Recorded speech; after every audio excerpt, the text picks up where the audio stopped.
Il y a des nuits où tu regardes le ciel, sans comprendre pourquoi ton cœur pèse autant. Tu pries, tu demandes, mais le silence répond.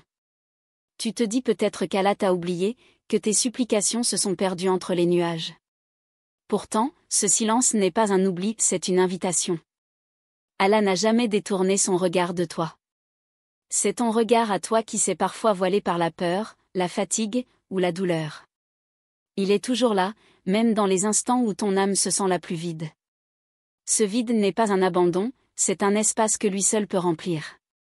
Tu vois, la foi n'est pas faite pour les jours de lumière. Elle est née pour les jours d'ombre, ceux où tu continues de croire, même quand ton cœur tremble. Allah t'entend, même quand tu ne trouves plus les mots. Il comprend ton silence mieux que toutes tes prières. Il n'y a jamais eu un seul instant où tu étais seul.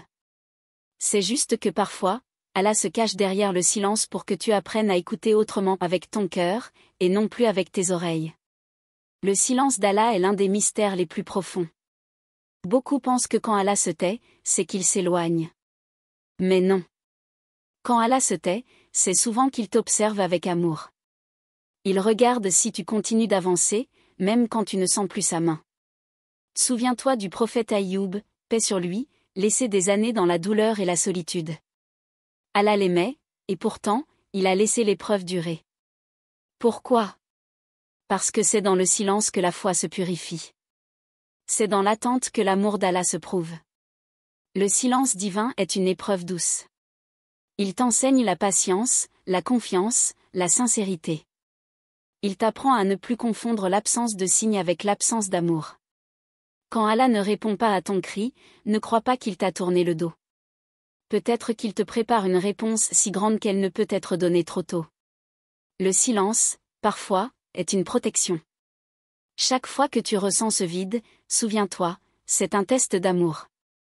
Allah veut voir si tu l'aimes pour ses dons, ou pour lui-même. Et quand ton cœur lui reste fidèle malgré le silence, alors tu atteins le plus haut degré de foi. Les signes d'Allah ne tombent pas toujours du ciel sous forme de miracles. Parfois, c'est un sourire inattendu, une parole apaisante, un verset entendu au bon moment. Ce sont des caresses spirituelles, discrètes mais précises, destinées à ceux qui savent t'observer avec le cœur. Quand tu doutes, regarde autour de toi, la brise qui te calme, cette prière qui t'appelle, cette lumière dans le regard d'un inconnu. Tout cela, ce ne sont pas des coïncidences. Ce sont des rappels silencieux d'un Seigneur qui communique autrement. Allah n'a pas besoin de parler pour être présent. Il laisse des empreintes subtiles dans ta vie, une direction qui change, un obstacle qui t'évite, un échec qui te protège. Ce que tu crois être une perte est souvent un détour vers quelque chose de meilleur. Souvent, tu pries pour qu'il te montre un signe. Mais le signe, c'est déjà le fait que tu pries. Si ton cœur continue de l'appeler, c'est qu'il t'a déjà répondu, par la constance, par la foi, par cette force de continuer malgré tout. Ne cherche pas des miracles éclatants. Cherche la paix qui revient soudain, le cœur qui s'allège sans raison, la larme qui coule à l'évocation d'Allah. C'est dans ces instants simples que se cache la présence la plus réelle. Parfois, tu cries vers le ciel, « Pourquoi moi ?» Et Allah te répond silencieusement, « Parce que je t'aime. » Oui, l'amour divin se cache souvent derrière la douleur. Allah ne t'envoie jamais une épreuve pour te briser, mais pour te reconstruire plus près de lui. Chaque perte, chaque déception, chaque échec porte un message que ton âme doit entendre. L'épreuve est une réponse déguisée, elle t'oriente, te purifie, te réveille. Souviens-toi de Youssouf, paix sur lui, trahi, emprisonné, rejeté.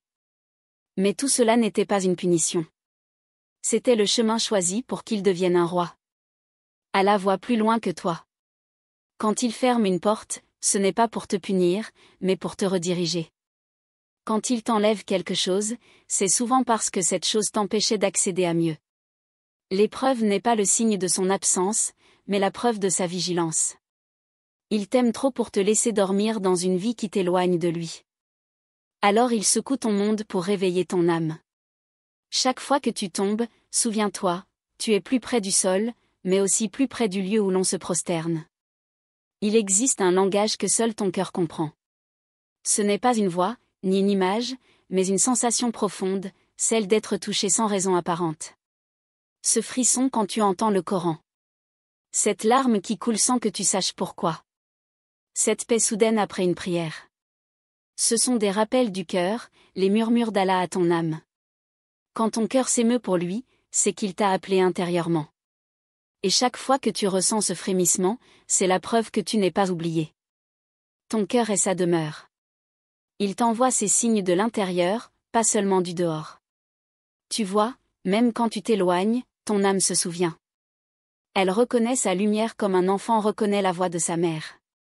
Et parfois, ce souvenir te blesse un peu, parce que tu sens combien tu t'es éloigné. Mais cette douleur, c'est déjà un retour vers lui. Beaucoup croient qu'Allah les a abandonnés parce que leurs prières ne sont pas exaucées. Mais Allah n'oublie jamais une prière. Il la garde précieusement jusqu'au moment parfait. Le problème, c'est que nous voulons des réponses immédiates. Mais Allah donne au moment juste, ni trop tôt, ni trop tard. Parfois, il retarde pour te protéger. Parfois, il refuse pour t'élever. Ne confonds jamais son silence avec un refus.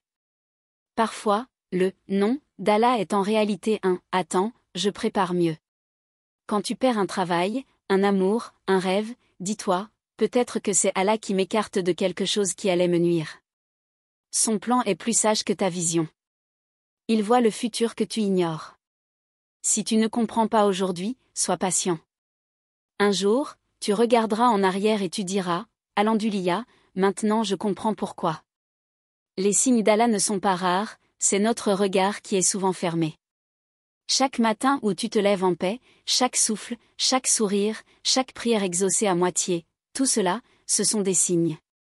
Le prophète disait, celui qui se rappelle d'Allah, Allah se rappelle de lui. Alors fais de ta vie un rappel constant, remercie, observe, contemple.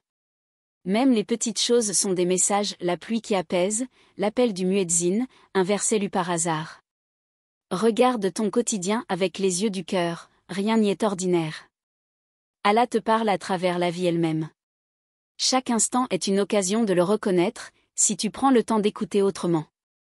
Ne doute plus, Allah ne t'a jamais abandonné. Même dans ton silence, il t'écoute. Même dans ta chute, il te porte. Même dans ton égarement, il trace un chemin de retour. La foi, c'est continuer à marcher dans l'obscurité, convaincu qu'il y a une lumière au bout. Alors avance, encore un pas, encore une prière. Car Allah t'attend au-delà de ta patience. Il n'y a pas d'instant où tu es seul. Il y a seulement des instants où tu oublies que tu es aimé. Et cet amour, celui d'Allah, n'a ni début ni fin.